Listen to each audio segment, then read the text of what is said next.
friend of mine who's a judge. He called me up and he asked for my help one day with a closing argument in a case that he was trying. And so I help him write this argument. We win the case. And this has led to the creation of Juror No. 2. And I asked myself, what could someone say right now to this judge in order to get dismissed? Your Honor, I can't serve on this jury because I committed the crime. There's that great line in A Few Good Men when they say jury trial is about assigning blame. But I would say probably the most accurate depiction that I've seen of actual street lawyering, like being a real lawyer on the street, is Better Call Saul. They're very closely related. Trial is theater. Being a good lawyer is being a good writer. If, let's say there were some individuals in this room or on the set that could maybe put together a few $1 million for a fund for you to be able to write a show that could we be executive producers? Like, is that how that works? Do we have the money to That's put not exactly how it works.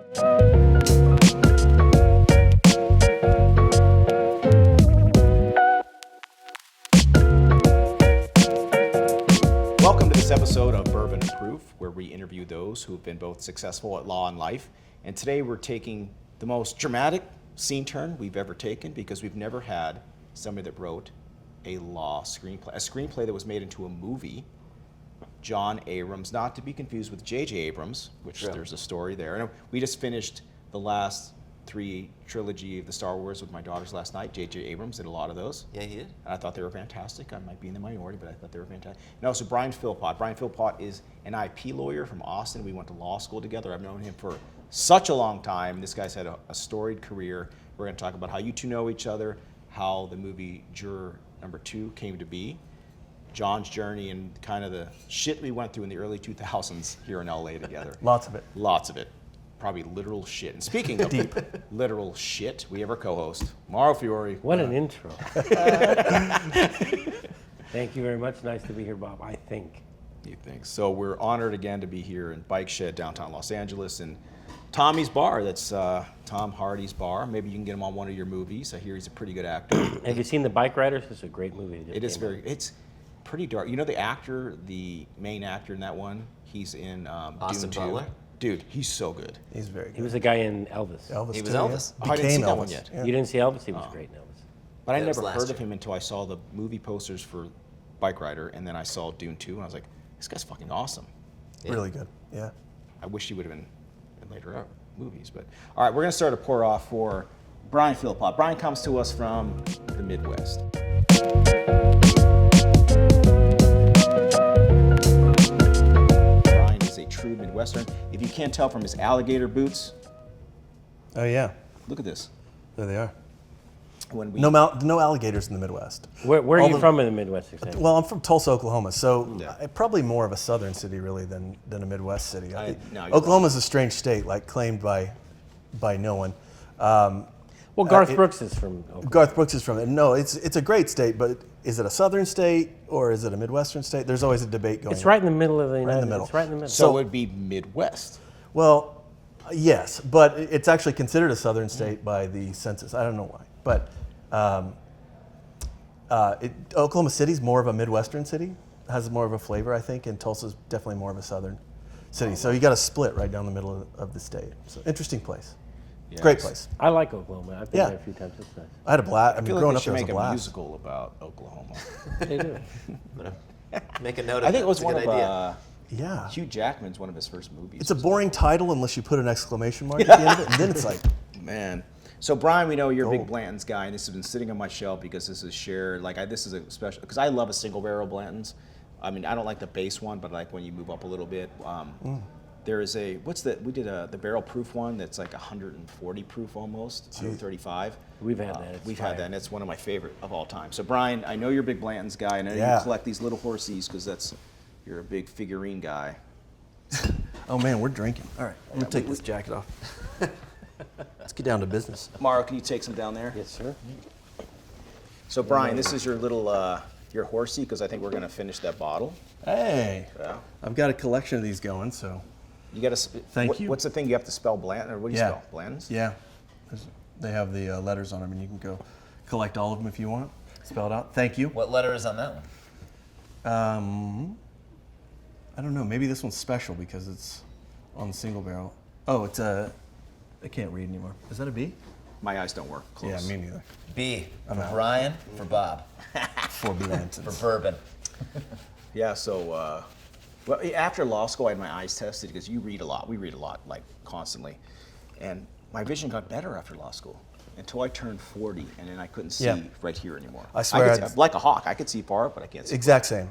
My vision started to go after 40. I have Cheers, no gentlemen. idea Thanks for coming on. Cheers. Great to be here. We're going to talk movies. We're going to talk IP. Cheers. We're not going to talk about Maro's pee. I've peed many times on this show. Yeah, consistent. That one's good. We can talk about it if you want. It's good. So, I've known Brian since 2002. Yep. We met in law school at Pepperdine. And not soon after, I met John, because John and Brian were roommates, because we're all, came from very little, so we had to do as much as we could, be roommates. Y'all went to Pepperdine Law School. We did. Yeah. John was here. I'd graduated college by that point. Well, you were in law school. I didn't go to law school. So John, he was always the promoter of all the clubs we wanted to get into. So we probably might have crossed paths. So we could say all the ones that John used to do to sneak us into these clubs. Oh my gosh! All right, I'll rattle them off: Las Palmas, Prey, Shelter, Les Deux, Bliss, Las Palmas and Ladue I used to go to. We used to El Centro El Centro, the Sunset Room, Sunset Room. area. Area. How about the Gate? No, Remember that was the Gate? before my time. How about The White Gate. Lotus? Cyrano, my first. White Lotus, for sure. definitely. Yeah. White Lotus was the one by the Hollywood Bowl on Highland. Yes. Right? That was the Yep. Sam Nazarian place. He owned it. Correct. Do you think the show The White Lotus exists if The White Lotus, the club 15 years ago, did not exist? No, it's more No. than I 15 think it's completely years. different. Probably Definitely. like 20-something years. Right, but don't you think that the people that made that show on some there. subliminal level were like, that's in their brain because that was a nightclub that was popular when they were our age? We spent many nights at White Lotus. Oh, It's a It cool was name. it was like a huge white building, right? Yeah. It was on Cahuenga. Yeah, Cahuenga and Sunset. John was the best person to know. I mean, it was so great. And Hollywood, there's no way we would have gotten Yeah, into there's it. no way you could have 8 dudes splitting a table for like paying pennies to get. Yeah. John just sneaks us in the back door. We're in law school. They're like- and young lawyers. We were If lawyers. you wanted to get in, that you had to buy a bottle to be at the table. If you didn't know someone, it's like that was our budget for a month in law school. I mean, we would eat like the most disgusting stuff at our crappy apartment in Malibu that we had. I mean, we'd eat like plates of beans with like mustard drizzled on top of it. Yeah. We used to go to that Ralph's down there, just buy like this frozen shit and just try to make. I was always a The one down chicken on, and peas guy. The Ralph's just, like, on Trancas down there? right across No, right from, on the PCH. Yeah. And we'd like a can of corn poured onto a plate, and then like we'd dress it up with like red pepper flakes or something, and now it's gourmet. So this is good. The first time my mom ever met Bob, she came out, and we lived in a really crappy apartment in Malibu. I mean, the views were amazing, and the location was great. They used to but call it it the was stinky apartment. the Stinkies. Yeah, it was right next to like a sewage treatment plant, so it literally smelled like shit a lot of times. So we had this apartment. My mom comes, and my mom prefers a clean home. And she comes in. Nothing's been updated in this place since like the 60s, and we had like wicker furniture. Like none of us had any. We had It was outdoor awful. furniture in the inside before it was cool. Outdoor furniture on the inside. Well, that's what Yeah. makes it fun, you know? She comes in and meets Bob, and she brought one of her lady friends, and we're like, oh, well, let's clean things up so you guys can sit down. You could tell that they don't want to sit or touch anything in the apartment. And so Bob pulls out the couch and a little bit, and we straighten some things up, and he reaches behind the couch and finds something, picks it up. It's a piece of corn that's like mold. It's fuzzy. It has mold growing on it. It's blue and yellow. And he goes, corn, and eats it. In front of my mom, she's like, yeah, okay, we're leaving. But my wife to this day, she makes fun of, she calls me like the garbage can, because I'll just eat shit out of a garbage can like it's fresh. It was just put there. Like I was in college, we just had to eat where we could find food. So my daughter threw out a piece of pizza, and I waited for her to walk around. I opened up the trash. I took a bite. And she's like, Mom, Dad's eating a piece of pizza out of the trash. She's like, honey, I got a lot of stories to tell you about Dad. Bob was like a raccoon. Yeah. Like That's a why jolly my raccoon. immune system is just pristine. He's like Rocket from He is like Guardians of Rocket. the Galaxy. He'll eat anything. That's actually a compliment. Rocket's voice is done by? Oh, you guys don't know this. Who does Johnny. Rocket's voice? I don't know. I'm bad with the Bradley Marvels. Cooper. He Oh, right. does. Yeah, he Yeah. does. Okay. Yeah. I see it now. Or hear it now. You hear it now? Yeah. God, you guys are such idiots. I So know. Brian went to Oklahoma State, a Poke, not a Sooner. Big difference. Yeah. I've always been a fan of the Pokes because of this guy. Big difference. In fact, Mason Rudolph, and we had who was the receiver at the time? James Washington. Yes, and we always wanted them to connect. You know, he's now at Tennessee, but whatever. And early on, John Kolb Who? played with my dad back in the late Was 60s. when your dad with the Cowboys? Yeah, my dad played at Oklahoma State, tight end and defensive end, and was going to be drafted by the Cowboys. He's out baling hay on a farm with one of his buddies. Gets a call. The farmhouse says, "Hey, come in. Somebody's on the phone. They want to talk to you." It's the Dallas Cowboys. I guess whoever's in charge of the draft then said, "Hey, we plan on drafting you tomorrow," and he says, "Don't bother." He said, "I don't want to play." And they said, "Well, we're going to draft you." And he said, "Well, if you use your draft choice on me, it'll be a waste because I will not sign and I will not play." No way. Yeah, obviously a different era, but the way he tells it is like, look, he got a chemical engineering degree and then his MBA, and his starting salary at the bank was higher than his rookie contract would have been. Oh. And he was tired of playing football anyway. Back then it was his coach was from the Bear Bryant School, and they were getting their brains kicked in, for months on end. But he said he didn't want to play, and then years later, he's like, well, I didn't know they were going to win 3 Super Bowls. He'd have 3 rings and the pension, but I don't think he regrets not playing. He was just done. But yeah, he was good. Brian, you also had an engineering degree. Yeah. So you guys Yeah. have a whole new bar that you take to get whatever the fuck it Yeah, is that you do. that's right. Yeah, I was an electrical engineer briefly before going to law school, and when you pass, it's like you don't really know this going in, but there's another bar that you have to study for and take, and the passage rate on it's like 20% or something. Like it's hard. What is the bar for? Well, it's just to make sure that you understand the procedure where patents are examined by. So it's called it tests you over the Manual for Patent Examination Procedure. It's a really boring bar to study for. It's only one book, but it is not a test of minimum competence like the other state bars are. It's like a test. It's a hide the ball exam. It's difficult, and it's over the details of patent examination. Above our procedure. pay grade, right, Mara? We're just street lawyers. Yeah. I have a friend of mine, his daughter is a patent lawyer too, very smart. She works for Amgen, like a biomedical company. Oh, yeah. She was a biomedical engineer forever, and then she went to law school. Actually, Amgen sent her to law school, and then she came back, and then she still works for them. Yeah. So yeah, but she passed that. It's some crazy. It's kind of a racket because in order to sit for the patent bar, you have to have what they call a hard science degree. So even if you want to practice patent law, you can litigate, but if you want to actually prosecute patents, then you have to have a hard science background, and that makes sense because you got to start with the base vocabulary to write those things. Well, let's rewind time to like 2005, 6, 7, because this is the genesis of the Warner Brothers picture, only written by John Abrams. You're the only writer in this. Correct. There's no co-authors. There's no other. Yeah. I mean, you did the rewrites. It's all just you. That's right. Directed by Clint Eastwood. Yeah. Might be the last film we've ever seen. Is the highest rated movie production.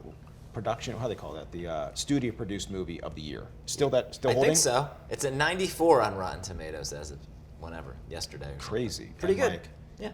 But you wrote this when? I think I wrote the first draft, maybe not quite in mid 2000s, but late 2000s. And we were roommates at that point. Yep. And it was just an idea that I had. I mean, I can tell you the story of where it came from. Yeah. It's pretty wild. A friend of mine, who's a judge, he's the youngest judge in the California Superior Court currently. He's a former prosecutor. And he called me up and he asked for my help one day with a closing argument in a case that he was trying as a prosecutor. He had a sort of losing case and was willing to throw up a Hail Mary. Like, what would happen in a movie if Matthew McConaughey found himself up against it, at the 90-minute mark, and he needed to do some crazy thing to win the case? That's how he presented it to me. And I said, all right. And so I help him write this argument. We win the case. And from then on, But you were writing before this, though, right? I was a screenwriter before this, but never thought I was writing comedies,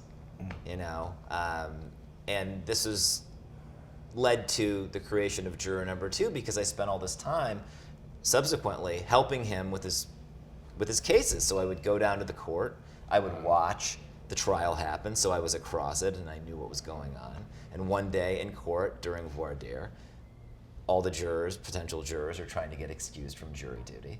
It's a scene in the movie, and the judge is not having it. And I asked myself, what could someone say right now to this judge in order to get dismissed? Your Honor, I can't serve on this jury because I committed the crime. And I'm like, oh, that's good. And I didn't know what the movie was at that point. I probably came home and said to you, honey, I'm home, so this crazy thing happened today. And Brian had a nice glass of Chianti, some lamb ready for right. you. I was still in the apron, actually. Pigs in a blanket. Only the yes. apron, yeah. And he's a big dude, so it didn't cover much. So, yeah. And so from there, we just batted ideas. It took a while to come together, but I always knew that was a really good, ironic concept. You show up for jury duty and you realize, oh my God, I'm responsible for this crime. And then what do? That moral dilemma. That was the genesis of Juror Number 2. Convict whatever asshole they've got. Yes. Mauro has no moral Do dilemma. your The best. movie would have ended 20 minutes in. Do your best to convict whatever asshole they pinned it on. That's right. That's right. Well, that's a smart plot point in the movie, is that John makes the guy sort of a reprehensible character where, you kind of want to see the guy go to jail. He's not a good dude, but he's not totally guilty. But bad. it hinges, and I think what is interesting about it, because you're right, that is certainly a path to take. The other path would be, well, I can't send an innocent person to jail for something that they didn't do, but it's wrestling with that question, which is really like the nexus of the story. And he's got a family. I mean, it's He's set got up a really baby well. on the way. I mean, we are gilding the lily as much as we possibly can. Baby on the way, right? Like So they this is late depended on him. 2000s, and when does it actually get picked up? Like what's So I write numerous drafts, including one similar to the one that you pitched, where it really is more of like almost a David Fincher type of movie where it's dark. Yeah. And this guy, unlike the movie that was made, where everybody is willing to convict this guy right out of the gate, and all our guy has to do is just agree, movie over, but he can't do it, right? Well, there was the inverse, where he is a bad dude who wants to see this guy go down, and all the other jurors are kind of like, I don't know, there's something about this case that doesn't quite make sense. So he's actively prosecuting this trial from within the jury room. So I tried all these different versions, and around 2017, Wow. I sold the script finally. So it took a while. And then it wasn't until 2022 that Warner Brothers ultimately bought it. So I optioned it to a production company. They were going to make it in like the $5 million range, kind of a small, really contained, kind of lower budget movie. That didn't end up happening. And then they said, well, okay, who would you like to direct it? Let's start there. I said, what about Clint Eastwood? 'Cause, No. They said dream big. And his people liked it. They passed it on to him, and then he read it, and he said, all right, I want to do it. It's incredible. That was in 2022. What a Fall of moonshot. 2022. What It's a a moonshot. Sometimes That's fast. you take a moonshot That's fast. and it pays off. Yes. In terms of a studio movie getting made, 2 years from the date of sale to release. Pretty fast. Wow. I mean, that's faster than it takes Mauro to take a shit sometimes. Yeah. Actually, no, that's not true. He's can do it in half a I can second. do it in a second. Clint is interesting. I see Clint, seen him a few times in the last couple of years, but I go up to Monterey a lot, Ah, yes. and I go to Carmel a lot because I like to play golf up there. If I'm going to play, I like to play good places. And Clint owns this bar in Carmel called the Hog's Breath Inn, Yeah. which happens to be the coolest fucking bar in the world. If you've never been to the Hog's Breath Inn in Carmel, it's Clint Eastwood's place. So you go in there and it's like all these dirty, hairy posters on the wall and shit, and good, the bad, and the ugly.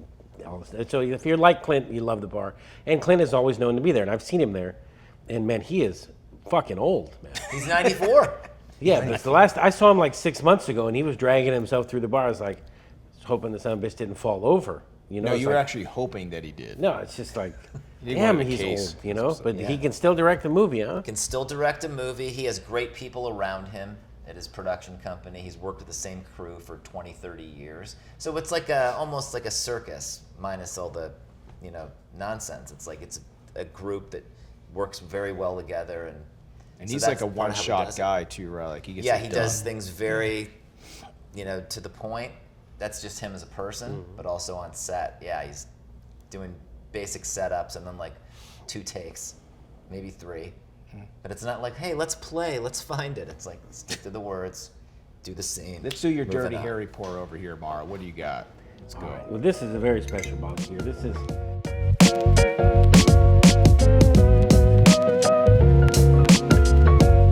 Smoke Wagon Private Barrel. Smoke Wagon is a distiller from Las Vegas. Vegas. But they make amazing bourbons. And this is a single barrel. So this one, they find the barrel. All of the bottles from that single barrel, they're numbered, and that's it. So this one is from barrel number 3932. It's 58% alcohol. So this is Almost 116 proof. So it's a little bit. It's Look, gonna be, the engineer gets it right away. He just does math. it's going to be a little fiery, That's doing it. definitely. So this is Smoke Wagon is one of the most flavorful whiskeys, but for some reason, I could drink a lot of whiskey all day. This fucks me up. Smoke Wagon gets you. If I drink half a bottle of this, I'll probably be pretty drunk. Yes, sir. And Brian, the reason I selected this for you is because the first time I ever seen a gun pulled at a bar It's when I was in your hometown driving cross country at a hometown bar. because He their took me logo is double pistols to- yeah. Yeah. on the smoke barrel. Oh yeah, I see it. So Smoke whenever Wagon. Brian and I went to law school the first year together, we lived together thereafter. We were in Malibu, finishing out law school. And my brother Brad, twin brother, he waited a year to go to law school. He was moving out to Los Angeles to go to Southwestern. So we were driving cross country, and I don't need to see anything, and I just want to get where I'm going. We Cheers, made one man. stop. Cheers. Cheers. This is a. We made one stop cross country, In Tulsa. essentially a midway point. We drove a long time. We get to Tulsa. His dad's there, his mom. Brad was there, your brother was Yeah. there too. Brad was there. Yeah. My brother's Brad, he has a brother Brad. And we were like, it was the most fun next 12 hours of my life. And we get there, his dad's smoking ribs. We're eating some ribs. I never had ribs before. I was like, this is the best stuff I've ever had. Jerry's an artist. He's been smoking meats for his whole life. Real country boy at heart, and the man can work a smoker. And then made some of his friends and Union. So everybody in the Midwest or South knows where they went to high school. I had a friend, yesterday we had this conversation, I had friends from St. Louis, and they know where they went to high school. I've heard about the Union, where he went, and Jenks, Jenks, yeah. Jenks, their fucking rivalry, high school rivalry, all the time. Like Crazy. He's watching college football, talking where kids went to high school. This is all of like law school. And I go to and I met his friend Hobbs. I met all these people that he Mike talks Hobbs. all these people Yeah. he's talked about for years, and they're all there, like characters that were just Yep. popped up. They were exactly who he described them. And we went out in Tulsa, and I just remember people's shirts being off, a gun being pulled, and I was just like, what the fuck is going on? A little hazy, but yeah, there was a. Do you remember why the gun was pulled? Oh, No.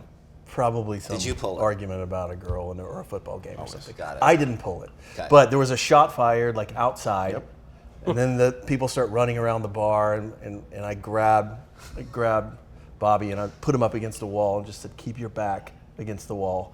Just let's figure out." That was like your Clint in the What's line going- of fire moment. what's going on. Protecting Bob, Yeah, I was protecting Bobby. your bodyguard. And I was shielding all these damsels in distress. And I just Yeah. remember, in that moment, you don't know how you're going to react.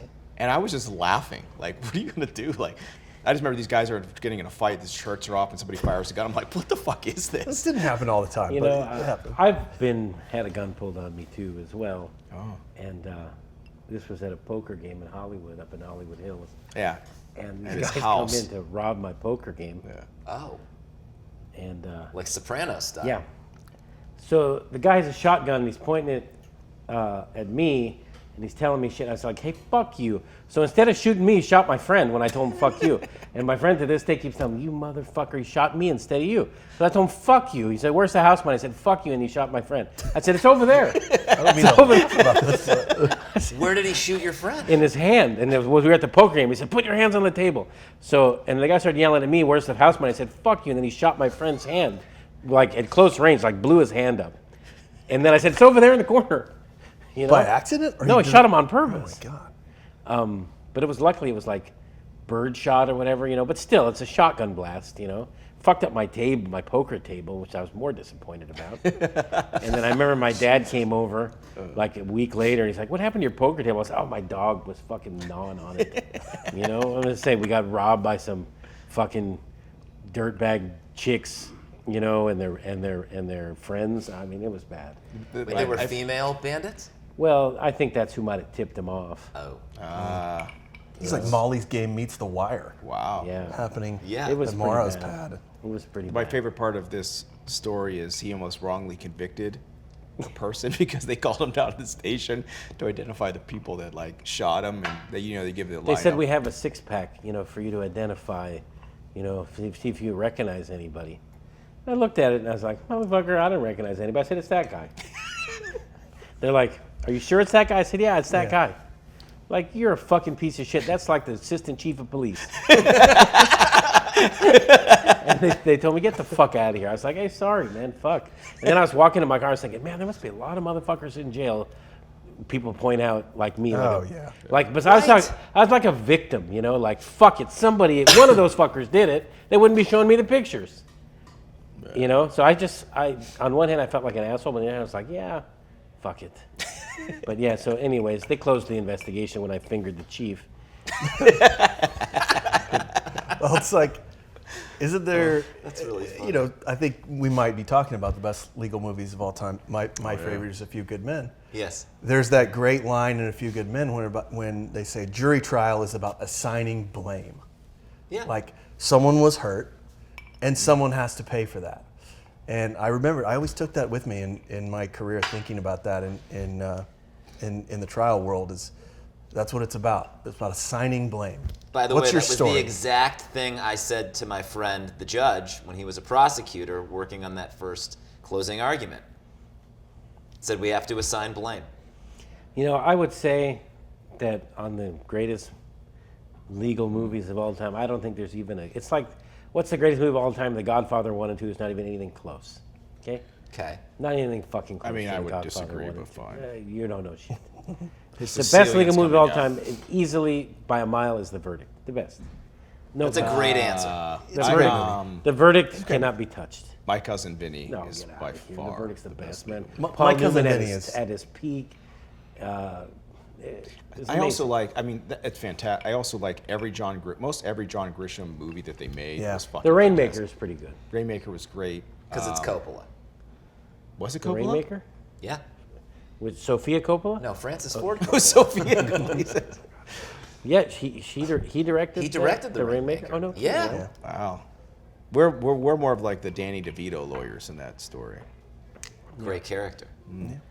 I love those Grisham novels. That actually, the first one I ever read was A Time to Kill. I think maybe 8th grade. It's one of the best movies. That's That's a up great there. one. You know, the one John Grisham book that I read they never made into a movie was called The King of Torts, which was about, That is the only reason I do not do mass torts. If you read that book, I still think about that every day. He had to have a call center, all these things that you do, and it's still true to this day. People that do all the mass torts, it ends up being a dirty game, and there's a whole underbelly with it, and that book holds true. He's a lawyer, John Grisham, and he friends of friends with a lot of folks that we know, and he does a lot of intel on these, and he hits it every time. And it's like you should be the new John Grisham to like write these legal Well, dramas. it's funny that you mentioned that because I've been doing the rounds at the studios in the wake of the movie coming out, and a lot of places have said, "Oh, we have the rights to." No one has mentioned The King of Torts, but these other John Grisham novels that they want to adapt into movies, and wanted to gauge, if it's something that I would be interested in. So I've got a lot of reading to do. Dude, The King of Torts was my favorite John I'll read Grisham that book, one. and I it's haven't read a it. big cautionary tale. Yeah. Yeah, I mean, I've seen a million legal shows and movies and everything, but I would say probably the most accurate depiction that I've seen of actual, like what I do, what Bob does, like street lawyering, like being a real lawyer on the street, dealing with people is Better Call Saul. Whoever wrote Better Call Saul must have been a fucking storefront personal injury lawyer, like in some shitty town, because they can't write that shit unless you lived it. And it's so accurate, Better Call Saul, that whoever wrote it must have done what I do for 20 years. That's a great show. To make it Brilliant that show. accurate. Yeah. Better Call Saul was amazing. John and I were actually talking about this, that whether or not you should consider Michael Clayton to be a legal movie. Because I it's so do. corporate. That's why it's, Yeah. it's different. Well, if it doesn't ever, It is you know, a legal movie. There's reach no the trial, courtroom, yeah. right? There's no courtroom scene, right? Is it a legal movie? But- I mean, I think Clayton's a legal movie. I think so too. But in terms of dialogue that rings true to me as an as attorney that practiced for 20 years, it's Michael Clayton. Like the conversations that are taking place in the partner offices and stuff. There was never a moment in that movie where I thought nobody would ever say that. Yeah, so I mean, you do, being the engineering background, your engineering degree, the IP, you're in this different level of Mensa that Morrow and I would never understand. Probably, yeah. Probably. So we do PI, he does IP, it's not a PP, it's an I'm IP. into blood and guts, man. You know, we keep it simple. Blood and guts. No, but Brian now, his still practices, but does a lot of software startup stuff, M&A, a lot of acquisition deals, and just solving problems that Yeah. are identified and curing with software, which I'm excited about too. I mean, I love this stuff. It's Yeah, you're dabbling lately. dabbling, dab. Oh. Yeah. It's most of my day these days, other than drinking. But it goes hand in hand. I think building software, actually, yeah, drinking and software, not hardware. Right, Morrow? After a full day, you can't do hardware anymore. No.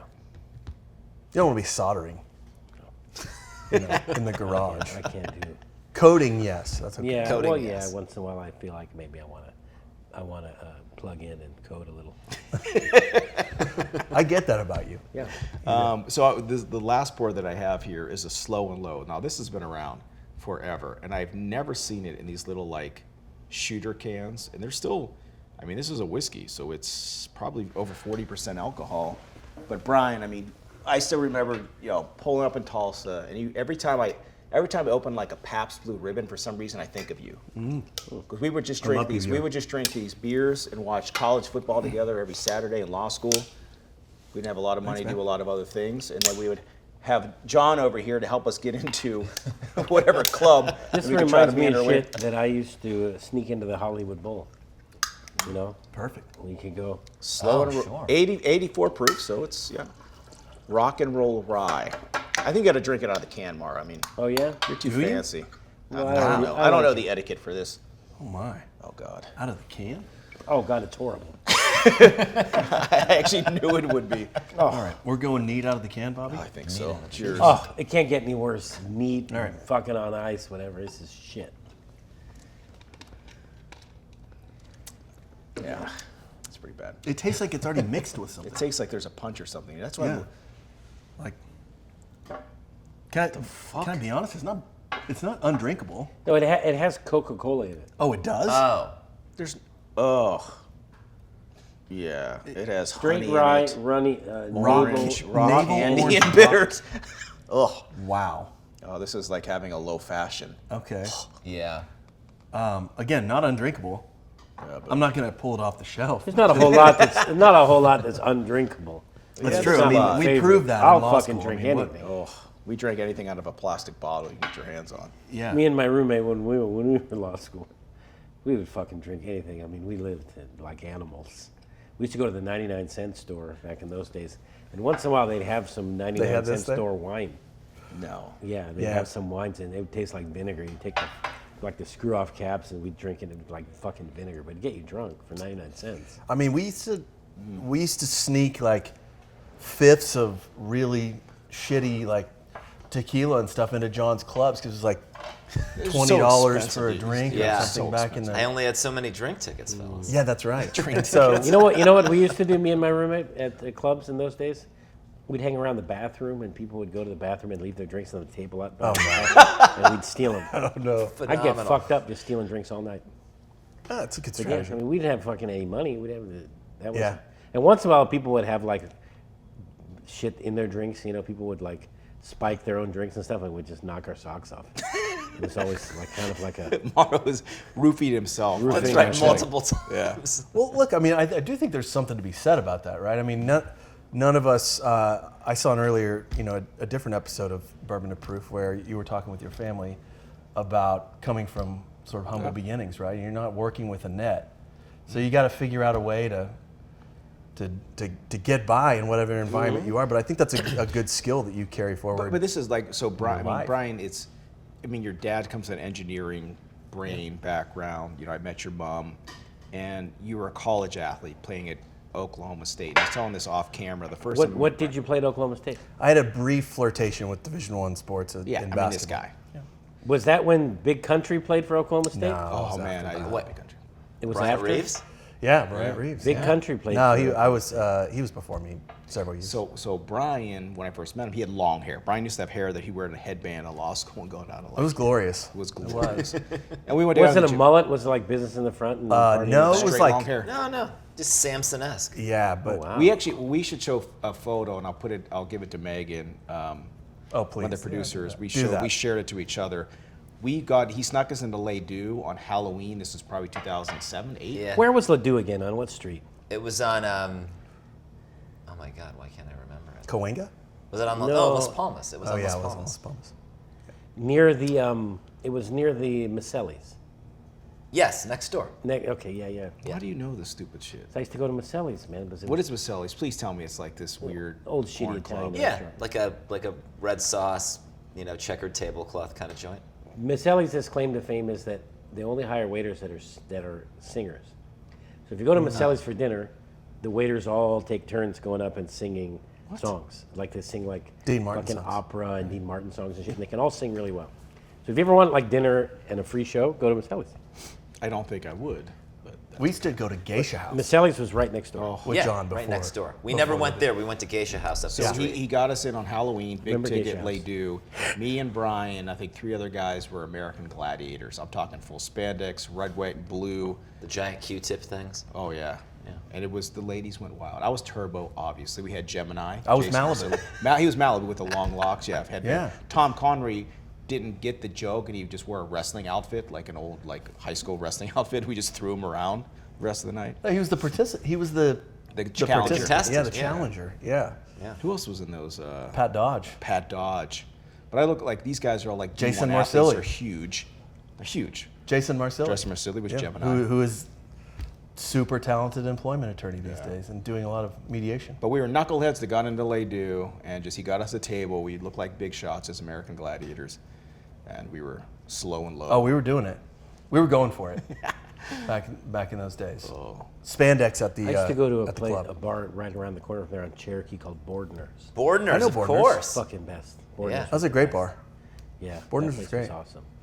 But On Cherokee. Hollywood, doing the Hollywood club circuit in spandex that's something else. Well, Morrow does that, but it's in the West Hollywood area. Yeah. It's a different My experience. wife puts me in the spandex and chases me I bet around. you look great in spandex. Oh, I do. I mean, Yeah. I have a physique that's, I can kind of shape shift into anything. I see that. He's also hairless like an otter. It's very impressive, like from the neck down. Yeah. Johnny probably does look good in spandex. You're in great shape, man. Thank you. Man's in good shape. I played tennis this morning. By the way, I got to toot Johnny's horn for a second because I met John through a friend of ours, Michael Lasker, Yes. who I grew up with in Tulsa, Yes. who came out to USC and went to film school. And in college, they started a management company for directed, I think, young screenwriters and directors and talent called Foresight Entertainment, right? The 4 partners were Michael Lasker, George Heller, Jeremy Bell, and Johnny. Yeah. And so I used to read coverage for them. Like Michael would send, this is while I was still at Oklahoma State, Michael would send me boxes of scripts, and most of them sucked. I mean, 95% of what I read was just awful. But he would send me everything and say, read it, tell me if you see anything you like. I read a script called Paging Danny Shaw. Yes, paging Danny Shaw. And I read the script and I was like, this is good. This is really good.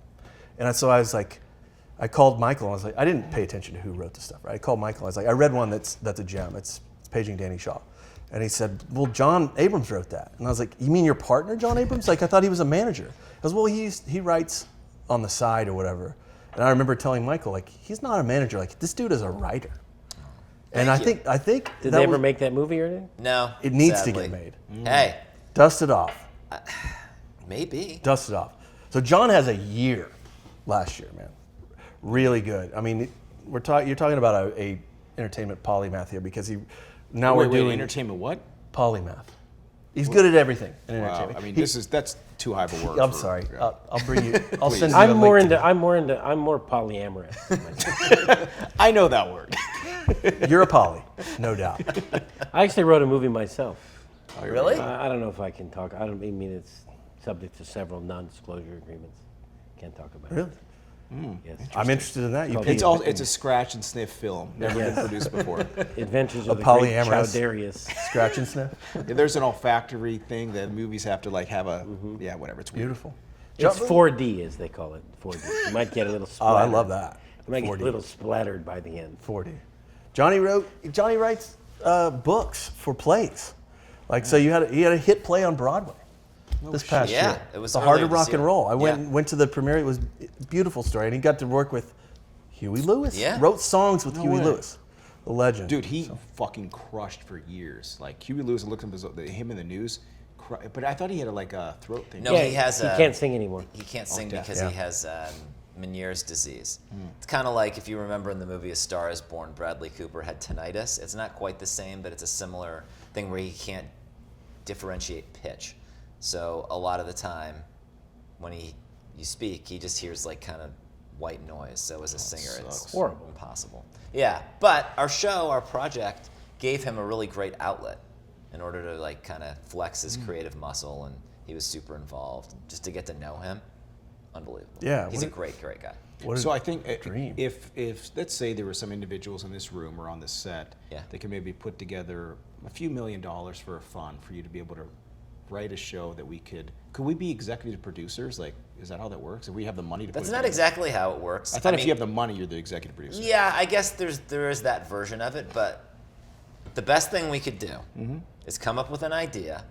I mean, the two of you are such characters. You're a character too, but a much more even-keeled gentleman. And come up with an idea, and then de facto, you guys would be producers on that idea. There you go. But like, okay, coming from we own our own companies type things, can we just own that idea and then? You wouldn't own it, but What if we got people together to actually make the movie? I mean, we oh, have if a you whole wanted to crew like here. Look at this. actually make something independently, then yes, absolutely. What about associate producer credits? Are those open for grabs? Like, I don't think you even want one. That's like associate is typically Look- not a great term. Be it the law, be it in education, be it on a movie set. true. Well, I spent so many nights with you at Tavern in Brentwood, hashing out plot points on juror number 2. Is there an E in Which Tavern? place? I Tavern? really wanted that AP credit. Is there an E in Tavern in that place?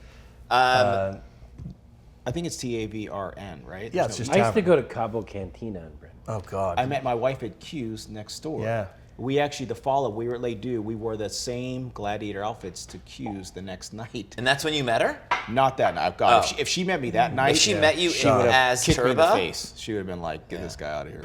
Yeah. I actually met my wife in these boots Hey. back then. At this was 2008. You know, I think about Bob almost every morning. Oh my God! Because Yeah. This is his Metamucil story. And this Here is we no, go. no, no. This is an interesting story. I think about Bob almost every morning. When I got married, now it's going to be 8 years ago. I can't tell you what I got as a wedding gift from anybody, except what I got from Bob and Chrissy, because they sent it to my house, a wedding gift, like 3 months before my wedding. It's like, who sends you a wedding gift like 3 months before? And he sent me like these, like crazy thing of like bath towels, but like the most luxurious bath towels you've ever seen. Like you could like, you know, sleep with Egyptian them. cotton. Well, no, sleep with he them. needed a hand towel because You he could always says sleep this with them towel's no like good. as like blankets. They're so great. And to this day, I still use the towels. Almost every day, I use the fucking. No, towels. credit Christine, because when she looks at like the registry people want, she said, get something that people would actually use and appreciate. And I Very still use smart. the fucking We towels. love So that stuff. Every day when I'm drying my ass, I think So- of Bob. Little refill. Brian, we want you Bob, to. I brought you these plans. 'cause When I want dry you to my ass, I kill think it. of you. What do you think of that? I think nothing of it. I actually have deleted that from my memory so I can like reprocess Okay. that part of my brain I think for about it something every day useful. when I'm drying my ass. Maro's the only guy that I know that leaves his Bluetooth on that's attached to all the speakers in his house while he's watching porn in the bathroom so his family can enjoy what he's doing. That's hot. This is bullshit. These fucking home pods are really fucked up, man. You know? Yeah, Bluetooth is a challenge. Yeah, I'm like sitting there trying to, watch, like, two Colombian sisters. I'm like, Why is there no sound coming out of my phone? That was oddly And specific. it's on the HomePod in my wife's closet, and then I just hear "you fucker," and then I just like ran for it. I ran. I tried to run down the street, but she caught me. She's fast. Well, I think probably you mentioned hilarious. to me that your wife is Mexican, so Mm-hmm. there's probably a rivalry between Mexican, She Colombian. felt slighted. Yeah. Yeah. So On top of feeling slighted. we were on vacation, not recently, but not too long recent ago, and some reason this came up, and somebody was like, and our kids were there. They're like, what happened? The wives was like, what would happen if we died? And Mara was like, Alex, if you died, Max, you'd have 2 aunts that are Colombian, and like we'd be You'd together have 2 all the Colombian time. sisters that were aunts. I might even take them to the funeral. He said that like without even hesitation. He has the Let's go just bag say ready. as I they got say. smashed in my face later. Yeah. Rightfully so. You'd have 2 aunts that might be sisters from Colombia, and they might move in with us right away. Bob would take that case. Would you take that case, wouldn't you? Yeah, Mara's got good insurance. So one thing he's learned, he's good. Homeowners insurance actually covers a lot of negligent acts, and I would allege that his wife did not mean what she did, and it was a negligent act, therefore that he could pursue a claim. Dude, I cry laughing when he tells these stupid stories. It's amazing. That's a true story. Bobby, you really are one of the most talented trial attorneys I've ever known. Oh, yeah. But I used to give him so much shit back in the day because he started out doing like dog bite cases. Oh, yeah, And so dog bite I cases. thought what I was doing My first trial was a like, dog bite case, actually. I thought what I was doing was Compton. highbrow, I'm litigating patent cases and trademark matters, and then Pepsi suing Coca-Cola again. I'd rail on Bob. Hey, how's the dog bite case industry going? Turns out it was pretty good. Pretty good. Yeah. Dog bites are pretty good. Strict liability. How's that dog bite case from Inglewood going? Dude, the first trial I ever had was in Compton on a dog bite case on a disputed who owned the dog. It was crazy. Like, there's these families, and I had to prove that these people actually have the dog, and it was fucked up. I remember that. I mean, it was Oh, like, that was my first or second year on law you were school. going for it. Hit it hard, too. Yeah. First So- verdict, Didn't even know what I was doing. I just knew that there was a story, there was a dog, there was a villain, there was a hero. As there Dordick was- says, you don't need to know the law, you don't need to know shit. Just give the jury a reason to give your client some money. Hey, the law, it's about assigning blame. There you go. Full circle. And Create Bobby a narrative. assigned the blame. You have to, and you get jurors pissed off about that fact, but you can do that with juries, with judges and arbitrators, a little different. They just see things.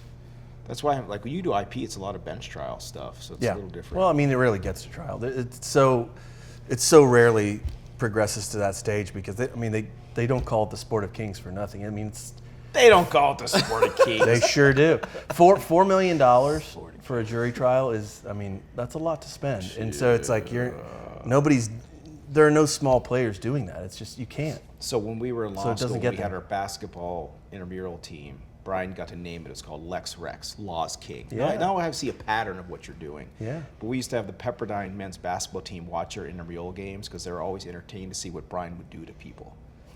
He used to He used to be in shape. He was in shape, and these guys would pack down on the hoop, and he would dunk on kids like this guy. Well, remember, they used to keep stats. Yes. In the intramural In league? the intramural league, and Brian and they would was send lighting out it. like a blast email with it. So they would come watch, like, who the fuck is Brian Philpott? And these guys, I'll never forget the time whenever you were you were unconscious and guardable. You were dunking on guys hitting like mid-range jumpers, and they didn't know how to defend you, so they had everybody just kind of waiting, and you just pulled up at half court, and you looked over here, and all the men's basketball team for Pepperdine was watching, and Brian just shot it from mid-court and just held it up like this. Turned around, hit the jumper from fucking half court, and Wow. walked down. Outrageous. Lex Rex, man. Rumors. He was also our quarterback in our championship flag football team, where I was the center, and Brian invented this offense where he would do a signal, and we would do a directional snap, and he would roll out every time. Because this guy was fast. He probably is still fast, but tall. So he can get over every player. And Still tall. Yeah. but not as fast. I was a pioneer of the West Coast flag football offense. Which they still use today. Not a The lot of last people time I had know a about that. basketball team was for a charity event a couple of years ago, and the name of my team was the Silky Johnsons, and as course it as was. an ode to Dave Chappelle as Silky Johnson. We go on vacation, we just watch old Chappelle videos, and it's still Yeah. Oh, it's so good. The Chappelle Show is just from another level. Have you seen the sketch he did like in 2001 about Diddy? About Oh, jeez. oh, No. it's so fucking good. It's See so the one he did accurate. about R. prophetic. Kelly. So Yeah, sorry, accurate. Kelly. It's like the shit that Cat Williams was saying about Diddy like 5 years ago. There's this old Cat Williams Yeah. interview, and he's like, I promised myself one thing when I came to Hollywood, that I would leave here with a virgin asshole. So you got to tell Diddy, I can't party with you, motherfucker. And this was like 5 years ago, and people are like, oh, you're such an asshole, you say that shit about Diddy. That motherfucker was telling the truth. So I'm not telling my mom to watch this podcast. Is that what we're, Tell your where mom we're to going. watch it. You're right. And tell your mom that I want to have dinner with her. No, absolutely It's not. just the way that you said that. It was Yeah. so. It's just, But you detracted from your story. You started to tell. yeah. The Silky Johnsons, we went all the way to the title. We lost. And then they changed the rules in that league. Because this was a lawyers' charity event. Mm-hmm. And I happened to know this kid. And if you saw him, you'd be like, who's this kid? It's like White Men Can't Jump. Just some 6 foot, not even 5'11" No, white kid. he's 6'1" ish. Maybe but he's very 6 unassuming. Like White kid, unassuming, like 100. he's whiter than Brian. Yeah, whitest guy, like 150 pounds. But the guy fucking was a point guard at Baylor, fucking played in the tournament. Yeah. You know what I mean? That's so fun, yeah. I said, so you could bring one non-lawyer. So I brought this little guy, and they're like, he comes out there. That's your ringer? And he comes out there like, that's your ringer. Everyone, people got these 7 foot tall guys, they're ringers. Everyone's got a ringer, right? I bring this 6 foot tall kid, and he's just fucking destroying this them. tournament. And they're like, who in the fuck is this guy? And the ref, I remember the referee told me, he says, who's your boy? I said, oh, he's a friend of mine. I said, man, that motherfucker got championship moves. I mean, this guy was up in the air and would like change directions 3 times in the air. You know, it's like, Laughing what? was It's it? like mind-boggling. We went to his wedding. We married one Yeah, of our his other name's friends. Austin Mills. Austin Mills married Taylor Dordick, and we went to their wedding up in Napa. Our first time in Napa. We went to the Slanted Door. Had some of the best whiskey we've ever had Yep. there. Cue the RRS. We were writing that shit off. That Yeah. bill that we had. There were. But the entire wedding was like All people NBA that- basketball yeah, players. much taller than us. All Yes. NBA guys. Yeah, because You guys he's- remember there was a league in LA, like the Yeah, the Landau Landau Lawyers Lawyers League. Yes. Yeah. So I used to play in that early on in my career. They still have that league, because I see, I do. read the Daily Journal, Yeah. and they have the standings all the time in the Daily Journal. Yeah, and we'd go play in that, and there would be like some of the bigger firms would have like a couple of guys like 6'8", 6'9", stroking threes, and I'm like, who are these guys? Like, are you finally you get frustrated enough trying to guard one of them, and you're like, okay, what do you do at Melvin and Meyer? He's a fucking law clerk. And you know? they struggle to even like come up with a lie. You know, it's I work. I do the thing. The law. I'm on the 4th floor, and this guy doesn't even work. He's not even at the firm. Yeah. Lawyers gonna cheat. So we're at the end of the episode here, and while I would love to do this all day, and I think we should continue this because I miss you guys. I am Brian, available for co-writing. Hey, I'm just telling you. I mean, You know, He doesn't write. Apparently, he talks. doesn't need it. He's just solo credited on the best available movie of for the year. co-writing. I mean, I did write a couple of films. I will show you my scripts later. That's more. Yeah. God, you don't want to know. I want to see your script. Yeah, I'll show it to you. But it's your wife actually DM'd me. Carrie did on Yeah. Instagram. What? oh, this is a great story. So I didn't know about juror number 2 until Carrie Abrams DMs me on Instagram, and she's like, hey, I've been following you a long time. I love your wife and your content. I know you're in the legal world. You're a big influencer there. My husband just wrote this movie. It's about to be produced, and Clint Eastwood is writing it. It's called Juror Number 2. And I was like, I remember getting in because she never interacted with me before. I was like, I DM'd back. I was like, oh, that's really cool. And then I was like, I want to look it up. And I looked, and I was like, wait, is your husband John? She's like, yes. Why? I was like, do you know Brian Philpott? She's like, yes. Why? I'm like, I know your husband. I know who John is. She's like, oh my God. Like this went through DM, and I looked it all up, and then we were You got to texting. admire your wife for working it, man. 100%. 100%. I mean, they got a bunch of she's little. I mean, great, they live a. yeah. I mean, it's a hard life to be a writer, right? Yeah. I mean, he's Well, got. to be in the art, to be a creator is hard. Yeah. you Brutal. know? Yeah. I know guys that are in the music business, whatever, and the one thing I can say for most of the guys I know that are in it is that they truly believe in what they're doing, and there's nothing else they want to do, and they just have that singular focus, and that's it. And John, for a bunch of us left brain analytical lawyers that are now trying to do more right brain creative shit, thank you for like storytelling, because it makes us, as lawyers, our jobs are a lot easier due to the creative, big picture stuff that you do. Well, thank Thank you, brother. But they're very closely related. Trial is theater.